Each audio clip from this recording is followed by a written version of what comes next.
my G's. What's Camera up? looks closer than before, no? The camera is very intimate, man. We love it, we love it, we love it. We are back, and you know what we're about to talk about. Oh, United fans, Ad, my heart goes out to you. you know that's not a Arsenal fans, we will always fucking hate you guys. Just remember that. Just remember that, guys. You guys will never actually win the league. We pretend that we like you. Listen, yeah. We pretend you want to do great, but we know the truth. Listen. Now they got that out of the way. Why are you moving so mad? Okay. I just want to have a flashback to what the predictions were. I fucking knew. I knew that's what you were gonna say. I knew it. I knew it. You know what? I'm gonna go very Manchester United. Yeah. Of me. Yeah, I'm gonna go. So yeah, we're gonna steal what? 2-1. We're gonna steal 2-1 at the Etihad. We're gonna steal it from you. That's what we're gonna do. I think Arsenal will go 3-1 Spurs. You guys take it. Yeah, 3-1. Okay, yeah. I knew it. Okay, I just envisioned it, and I'm sure you guys will see the flash, the predictions now. Yeah. Okay, look. A bit mad. Fair play. You got that prediction absolutely spot on. You know how badly I wanted them to score another goal for you guys to score now, just so you couldn't get the prediction right. So badly. I was spot on. You guys put into the sword. Not gonna lie. You guys did well. Deep quality. I was spot on with your game as well. I said if they score first, the floodgates will open. Yeah. That's They exactly did indeed what put us in the proverbial spluff. Yeah, As they would say. They took, man. But look, listen. Okay, let's fucking hop into the games. Let's not politics. Let's not. Which one are we doing? Your one first, or we doing my one? I think let's do your one. My one is obviously like I'm just gonna look like a bit of a dickhead, you know. So nothing new. Like I've come to realize I start to look like the villain in this chat. I'm really not. Oh, this is the first season Arsenal's ever doing well. I need to get my cape. No, I must give him points, because I walked in with the scarf and I thought, I'm gonna give him shit in the first few seconds about not wearing his United jersey. And as you're getting done, this motherfucker slides this thing on, and I was like, nah, this is my man. Must be, bro. The thing is, now look. No, I think. Look, I've heard word in the grapevine that people are so upset about this result and shit like that, and like I feel like City are one of the best teams in the league. The best team in the league. Dare I say it, in the world? Maybe. Could be. Top 3, you think? Maybe. Bro, look, they put us to the sword. That could have always happened. We are not the team that you could guarantee results against City. Let's be honest. I was being hopeful, but I feel like yes, they put us in the spluff, but there was a lot of positives to me. Anthony's goal. Oh, did you see Anthony's goal? I did see Anthony's goal. Yo, Anthony's goal was beautiful. 2 for Martial. Very happy about that. Yes, Haaland and Foden just came and ran the show, but also very important to these United fans. They left that game early. Shame on you. That's a joke thing. That's a joke thing. That's a joke thing. I love him wherever I love. I'm not gonna disclose the location. But when I watch this shit on TV, bro, You don't stop. you don't stop. They beating you. So what? You finish the game. These bros are leaving. Did you see that? I saw it. That was And horrific. I've sat through some good quality Arsenal punishments. I'm gonna tell you exactly what I do. Once that goal goes in, where my mind just like clicks, and then I'm just like, so maybe it's like the second or third goal, I will then switch off the game. I will then drive my face into whatever soft surface there is close by, shout as loud as I can, swear profusely into this thing. Take 2 minutes, just like absorb the world, feel sorry for myself, and then switch the game back You on. back in, bro. That's the thing. That's my tradition. Yes, when I'm getting my arse up. We ride together. We die together, yo. Like, I don't appreciate it. When we win, we all wanna be there. We all wanna talk shit. But when we lose, we wanna leave early. Is that what it is? Yo, that's a mad thing. We don't move like that. All the United fans, this is a message to you. We ride together. We lose those games. We watch the whole game. But we know Manchester United is the barter slums of the footballing world. We know this. That is true. We do have some flip-flops. Let me talk a bit more in depth now. I heard you're all self-righteous over this. No, my rant. You're rant, you're self-righteous rant. Yeah. Essentially, let me give you the neutral summary of what happened. Manchester United were torn an absolute brand new one. As supporters, I've noticed all of them, as usual, they are writing it off, and the sheep mentality kicks in again, so they've all written it off. Oh, they're the best team in the league. This is your rivals, your crosstown rivals. Yeah. They hit you for 6. They hit you for 6. You scored 3 goals because they stopped playing. They took their best players off. To go into second gear. Like, it was down. If they wanted to, they could have hit you for 10. So let us not dilly-dally. You got We did, but look, I disagree with you that home. many United fans are writing it. From what I've seen, many of them are now blaming it on, the normal problems, the Glazers, whatever. Yes, those problems are there. We have to acknowledge them. But at the end of the day, we do know City is a top tier team. They are top tier team, but you don't need to get hit for 6. We don't need to be. No, you can get hit for 3. But if you get hit for 6, look. No, fuck that. It is what it is. Fuck that. It is what it is. I don't think to me personally, it hurts, but it's something that I can swallow. How can you swallow? I can't. Listen, I can't swallow. No, If Arsenal hit us for 6. No. If Arsenal hit us for 6. If Liverpool hit us for 6. If Chile hits us for 6. No. I cannot swallow that as much. But City, I can, for me personally, I don't know about you guys, but for me personally, I can take that a little bit. You're trying to write this shit off. I think he's running. I'm supposed not to shoot running. this video yesterday. I'm not running. And because he just had a test, we had to delay for a day. Listen. The guy had a single test for months. And now he has a once-off test. Whatever. Look, I'm what not I'm saying, running. don't let him distract you. Here's essentially what I'm telling you now. They got ran up on. They found their shoes and their girl got taken. Now they're gonna make it sound like that was actually old shoes. They needed an upgrade on their phone anyway. We didn't even want that girl And anyway. then We didn't even want the girl anyway. Oh, she was out. She was out. Toxic. They're coming through. They got chat on. But that's just my way of viewing it. Look, it sucked. I don't fucking like it, but it's something I can see and like, look, we are not the greatest of teams right now, and City are. So it's fair play. Well done to City and all your 12 supporters out there in the world. 13, I saw 13. Freddy. My brother, you know. Much love. Freddy's love. the OG. Well done, fair play. We'll revisit it again. 100%. So, Arsenal Spurs. What we saying? Why are we moving so fast? Let's Okay. one. Okay, we're living in the moment. It's just old school R&B, Baba. It's fine. It's fine.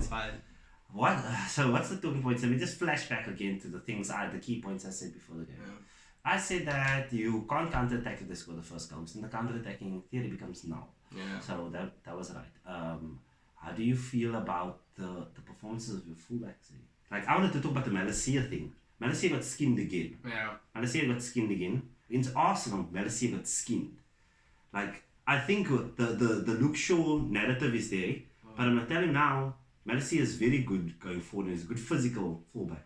But this man gets skinned up, eh? Yeah. Like, when I watch fullbacks, I watch how often you can get teared apart. Now, obviously, his opposition this day was Bernardo Silva, Bukayo Saka, like, these are the people that tore him up. Yeah. You know? But you shouldn't be getting torn up that often. Like, I've seen him get torn up in other games, not torn up to the extent where you still won the game, but I've seen people get at him. Yeah. So I think that's going to be a concern in the long run. People do get at him, they do tear him up, but I'm not expecting that much from him. That's his first season. I'm giving him a grace period. You know what I mean? And we did need extra fullbacks. That's what we needed. And look, he's gonna get torn up. He's a young fullback, but what I like about him is he gives good energy. You know what I mean? He doesn't lack with that work rate, and he's got the ability on the ball. Like I can see, he doesn't look like he's like Wan-Bissaka. I've always loved Wan-Bissaka, but you always saw his struggle with his technical side of the game. That's a big miss, bro. Excellent defender, but he can't play ball. Yes. It's not gonna work. It's not gonna work. Sometimes I feel like it's one or the other. No. Yeah, like I feel like you're either a baller or you're a good defender. Like look at Trent's the perfect example of that. Trent's an absolute baller on the best. Stand out. Have you seen that pings Trent's give where you just like break the ball? He's different gravy in the fullback position. But defending, he leaves. No, you can tame. And I'm gonna tell you now, Arsenal wingers tear Trent in a regular rotation. That is like Martinelli and Trent have, but they have to double up or else Mans is gonna get skinned. I also feel like in that game I saw our midfield, like we spoke about the midfield issue before, like off cam. Yeah. I did see it in that game, how we could get overrun. But City, they have a very good midfield. You know what I mean? I don't think that's exactly the point I would like to make. Wait, let me explain. What happens is your midfield can only be overrun when they get bypassed. You see, so once they get bypassed, they get nullified in the game. I won't say a midfield gets overrun. We literally had a big ass conversation on this. The definition of being overrun, I think, is when they play breaking balls through the line, when there's a 50-50 and the other midfield win it. Yeah. I don't think what I can call happened to United's midfield overrun. I think they were getting bypassed simply. Yeah. Like there wasn't a 50-50 ball to win. United just weren't making the 50-50s. That you were allowing them the ball. Yeah. And they were just and to be fair, they were just outrageously good goals. They scored 6 goals and they had an over 50% shot conversion rate. That's cycle. Yeah. That's cycle. And have you noticed like with City, like with us, we would take, for example, 20 to 15 minutes to get to that ball that can break that line, that can create that kind of spaces. Yeah. City, all the time they are making those balls. Sometimes they work, a lot of times they do. I mean, a lot of times they don't. But they make those balls so often. Like there was like, when De Bruyne was like kind of breaking down on our centre halves. Do you remember that? Close to the end of the game? And Scotty was chasing back for dear life and he just looked lost. And I just thought to myself, like, that's what I'm talking about, bro. Do you know what I mean? The fact, the ability to make the ops look like, the ops midfielders look like they don't know where the fuck the ball is right now. That's, see, my other point I want to again question the referee. I feel like the second minute yellow card, the second minute yellow card. They call the game off. Oh, time, it's over, bro. It's over. 3-0, give me control. We all know 3-0 is up. We must go now. 3-0 half time. Yo. Look at, I go back to that yellow card. In a derby, you cannot give a fullback a yellow card in the second minute. In the Spurs Arsenal derby, I saw that the referee was very lenient till he wasn't. Like a lot of fouls were like being let to run and he wasn't like slowing the game. There wasn't that time for those players, to get worked up. Because everything was very flowy. There wasn't yellow cards getting handed out. The second he gave the low yellow card in the second minute, you went cuck street. In my opinion, you went cuck street. But kind of changes your whole approach to the game, knowing that you have some players that doesn't. And you must deal with Jack Grealish now, even though he's a bot. Running at I don't think he's a bot. I think he's so good technically. I love that he can slow the game down and he can make the right decision. That's like so big to me. I know. Personally, the Jack Grealish. I love him. I love me some Jack. I saw that Aston Villa, but I still think he's like one of those players that will never reach that next tier. I always look for that ability to reach that next level, where you just become unplayable. Like I watched Vinicius do it in the last. Oh yeah. Like Vinicius went from being like really good to just being in a caliber of his own. Yeah, that is true. Like Gnabry's the same thing with like those wingers that just go and they just do what the fuck they want to. Yeah. Like that's what I look for. And I don't think Grealish is that guy. I also don't think he will get to that level. I don't think he will. But I think maybe Foden, definitely Foden will. Holland is given 100%. But Bernardo Silva, one of my favorites in the league. Fuck all of that. Look here, let's talk about. Okay, we go back. We run it back to this other. Let's talk about what really mattered. Yet again, I called it perfectly 3-1. I told you, I understand my guys. Didn't I call the red card also? I called the red also, I feel like. I don't know, did you call the red? I feel like I called the red. I don't know. We gotta go back to watch it. In our last 3, there was a red. Drop in the comments. Yeah, like let us know. So I saw the game. Look, when I saw the way. What do you think about the red card? Like because he must did like a stamp on his foot at the back. Do you think maybe it should have been a yellow first? No, maybe. It could have. The thing is not. I can't be mad that it's. I wouldn't have been mad if it was yellow, and I can't be mad if it's a red. It's one of those that falls in there. You now question the stupidity of the tackle. Yeah. Because that I would rate as an unnecessary foul. It's different if that's happening in your half and he's running towards your goal. Yeah. And that happens. Now I'm like, that's a bad red, Mr. Ref. Yeah. When I say that red could be warranted, I look at the stupidity involved. Martinelli is running towards his own goal in the Arsenal half. There's no need for that. There's no pressure beyond Royal to press the ball, even if they do win it. Yeah. So I question, why the hell are you making that challenge? If that was my player, the first thing I'm going to ask is, what the fuck are you making that challenge? Yeah. Why? There's fucking inch in the fucking dressing room. Why was this needed? Yeah. Why I think, I don't even, the way I saw it, I looked like more of a fumble than anything else. Like, I didn't look like he really wanted to like make a lunge towards, I thought it was, he was maybe tired, but this is just my opinion. Like maybe tired, maybe he stuck the leg out because it didn't look malicious. It maybe looked like a mistake, and then he caught the back of his hand. But when sun's up. Let me make it clear. I don't think it was a stomp. Yeah, this was a stomp. It is a fumble to me. It is a fumble. It was more stupid. I can see how it's not one of those where you wonder how the hell did the red get shown for it. I can see why I got a red. It fit the criteria. It just didn't fit the criteria. Yeah. Would you say soft red? Soft red? Very soft red. But the red nonetheless. But justified. Yeah. Because last season we got a soft red. Remember the holding body block? It was the holding body block that we got the red for. Yeah. So we've gotten bad reps also, and that's what happens in the derby. Yeah. Just like the home team just gets a little bit of advantage from what I've seen. Standout performance in the Arsenal game for you? Jesus, I think I was very impressed with Gabriel Jesus. He was just on it. What I've seen to Jesus now and Coaching. I don't think it's Very, the very coaching. deadly, very nice instinct he has. Yeah, I love like his neutral game. Jesus, like the ball sticks on him. Like you can put the ball up to him, sticks. If he's out of the game, he'll drop into like a space. He'll get it, and he'll just hold the ball, take on one person, just to like show you he's still here. Yeah. There was a stage he like took on 1, 2. He got the ball on the left side of the box. I saw, and then he did that little He cut to the cuts, side. and then he Yeah, like rolls us. I was that, gone. yeah. He then rolls the That next, was nice. bro. That was nice. You know, and I think just they hit it and it's unlucky. So he was my key performer. Thomas is just Party's out here. basically. Jeez, brother! Basically, Thomas is different. My good, he tried it again actually. No? He tried that shot again like the same. No, one. but that's the thing we work on. They said that's straight from the training. Banging goal. What they said in the interview was, no, they knew Spurs was gonna play so deep. Yeah. They knew if they can pin their back line like into the box, there would be space for Thomas Partey. And you know, I can't lie. You know, I never read checks. No. Never. But I saw, like, in the previous game, in this game, I do see he's got that little chip. He likes that little soft cross. Yeah. I come in peace cross to Gabriel Jesus. yes. He does it again, and he's been playing well. I saw him play exceptionally well in that game. So I do see he's got that split metronome, at the same time he can go forward kind of thing. No, but he doesn't play metronome anymore.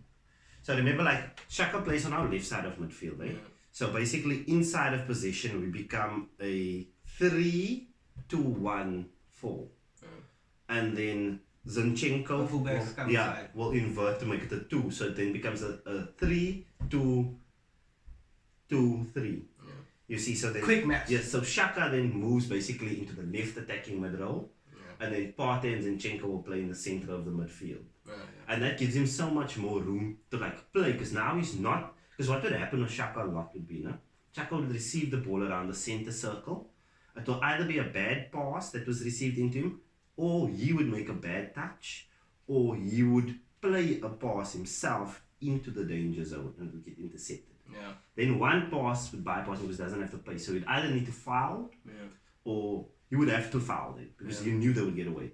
But now, because he's receiving the ball in the final third, there's less room for him to make mistakes. Yeah. I've noticed his passing is still the same, but there's so much more room for him to make mistakes because there's so much more people behind him. Yeah. Before, when he was receiving it on the center circle, there's maybe just a centre back there, my fullback is halfway up the field. Yeah. Now he's getting it so higher, and Thomas is a lot better on that receiving that ball pressure. Thomas Partey will turn you, you'll just make the easy pass. Thomas Partey is sheer quality, our best siding in the last 5 years, guaranteed. Really, you think so?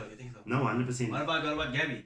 No, Gabby was good, but Gabby is not as instant. Do you think maybe small sample size? We need more time to see Gabby. Do you know what I think, eh? So I feel like a defensive mid, eh, is more key to your team, because every good team in Europe, when they go on a run, they have a mainstay quality defensive mid. Yeah, No team, Midfield anchor. yes, no team goes without one. And I think for a long time, Arsenal missing one, and we got like the perfect one in my opinion. Other than the fact that this man breaks like nothing before, he's out here running like a fucking VW Golfie. this bro breaks down with injury like you've never seen. But when he's there, his number one strength is he's our best line breaking passer. Yeah. So like he pushes that product, man is slanging. So he controls it, but he also makes the most line breaking passes in our team. More than our cams, more than anyone. He can get the ball under pressure and break a line. He can play the 1-2. He almost looks awkward doing it, eh? Yeah. Because he's got like this weird style where he plays with his feet like weirdly underneath him. So he just like looks like he's running like this all the time. Yeah. But look at it, work for you. Man's is I always thought he was just like a destroyer, but I do see there's different like ang to his game. He doesn't destroy that much. Yeah. He doesn't destroy that much. I don't like it. He's got that subtleness to his game that you kind of want as well. Yeah. He's just like a better passer, but I think he's key. And because he's doing so well, and we've come up with I think our system has been refined to suit our players a bit more. Shaka is not good as a poet. Shaka, I have to feel, you see, that's the Shaka that you kind of get for Switzerland, where he always plays so well. Because technically Shaka is quite He needs to be in that double pulpit now, you're saying? No, I'm saying he must not be in the double pulpit. He must be a centre mid. He must be playing as an 8, not as a 6. Okay, he's not a 6. Yeah. It's almost like Scott McTominay. Scott McTominay does well box to box. And so does Shaka. Yes. They aren't holding places. The mistakes get shown. And for me, Scotty can get lost in that role. It's just him. He can get lost when things are moving but too fast. I don't want to be, talking bad about Scotty. He has his moments. But look, your strengths are your strengths. Play to your strengths at the end of the day. Definitely. And I think, to bring it more into the game, Arsenal, when you start, and I'm going to tell you, Arsenal these days start like a house on fire. Arsenal start games and we play. You're going to see we can start knocking this night ball now. Love it. Love the football. Jesus Christ. How fun it is to watch. And once that first goal went in, saucy love. You knew it's going to be a good day at the office. My mother even came in and asked, she was like, did Arsenal just score? I was like, yes. She's like, against who? Against Spurs. My mother, who knows not a thing about soccer. She just went away. She said, okay, so she's going to turn up her TV's volume. Because she knew what was going to happen. Man was spewing profanity. All the gang symbols I knew was being thrown up. Cussing out these boys' mums. Look, when I was watching the game, I was obviously hoping for you guys to lose. But I could see the flow of the game. Like, you guys said they shouldn't lock. I feel like, I'll be honest with you, Arsenal of the past, I never really saw that. Now I can see there's like a definite more control to the game that you guys have. You guys control the flow, like we've spoken about, controlling the flow of the play. And which team can do that, impose their will on the other team. And you guys are imposing your style and your will on whoever you guys play.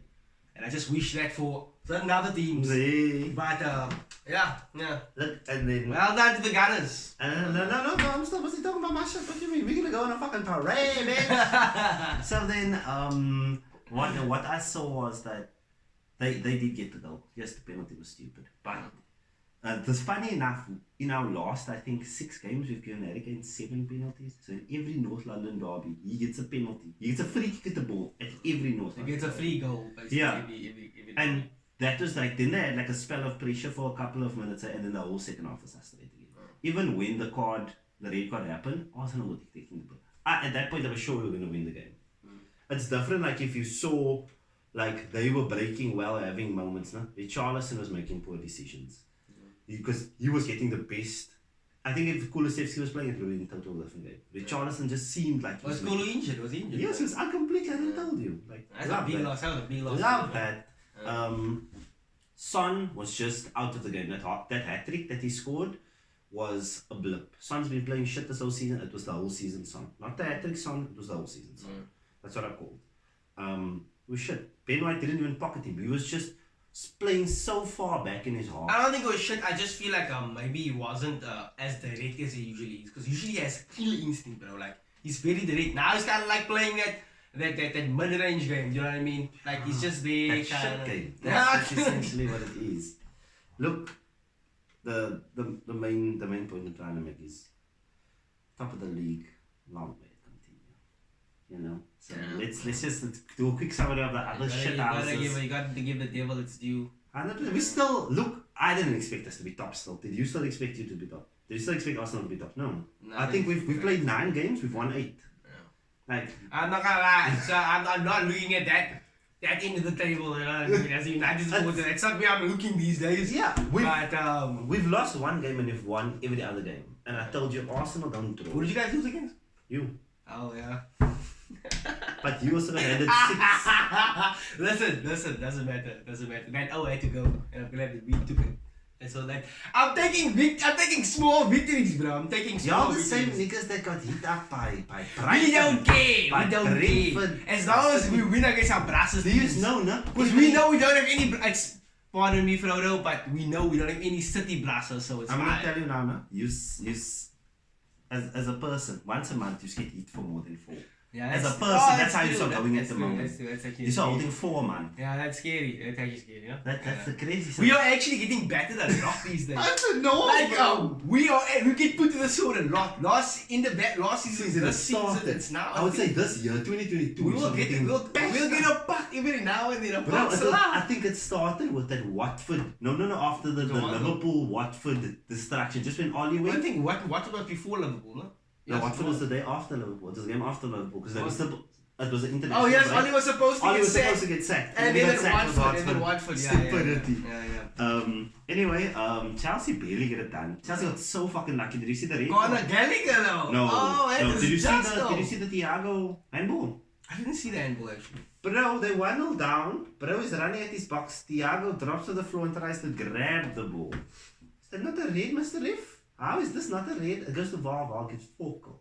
Stung. You know, sometimes VAR can sprinkle medical. They were okay, but then Liverpool. What's that? Liverpool! Oh, Liverpool, bro. Split. I think Liverpool's, there's something wrong with Liverpool's defense. I don't know what it is. I think it's their midfield.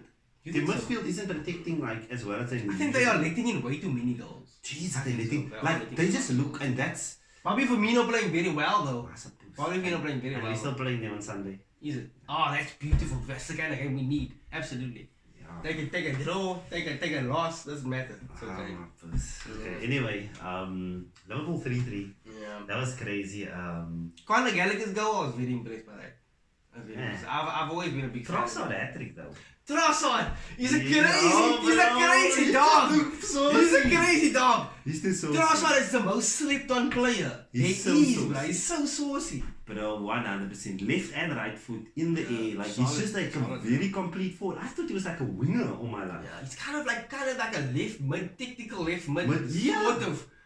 sort of kind of a hybrid between That's the what I'm two. saying. You don't But know look, what he is. I feel like a player like that, you know, if he makes a step up to ability, maybe he won't have that same kind of impact. I could be wrong. But No, I 100%. feel like that. Yeah. And also we need to see it consistently. People do have purple patches, but if Trossard is playing like this for the whole But season, let's be honest, Trossard is always on smoke. Trossard is scores always against on all smoke. the big teams. He does. He's Because you know you That's the felt kind of Trossard guy. score against your Oh team my before, God. 100%. 100%. oh my god, you're right. He's always been there. Season after season. That's not like this is the first time we've seen Okay, him. no, that's fair. You That's know fair. what I mean? That's fair.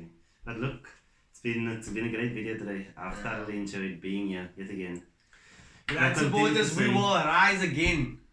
We'll be back. Promise, we'll be back. We will be back. Don't lose hope. Don't lose hope. London is red. Nah. And always has been red and it will always be red. The top of the league, long way to continue. Anyways, it was good. We love you guys. Thanks for the support. Shout out to my brother Kerwin for that mad support. We love you, Kerwin, bro. we love you. Keep it up. Keep it up. I've never met you, but I love you. Yes, Instagram yes, with met you, I but met he you. doesn't I know. have met you, obviously.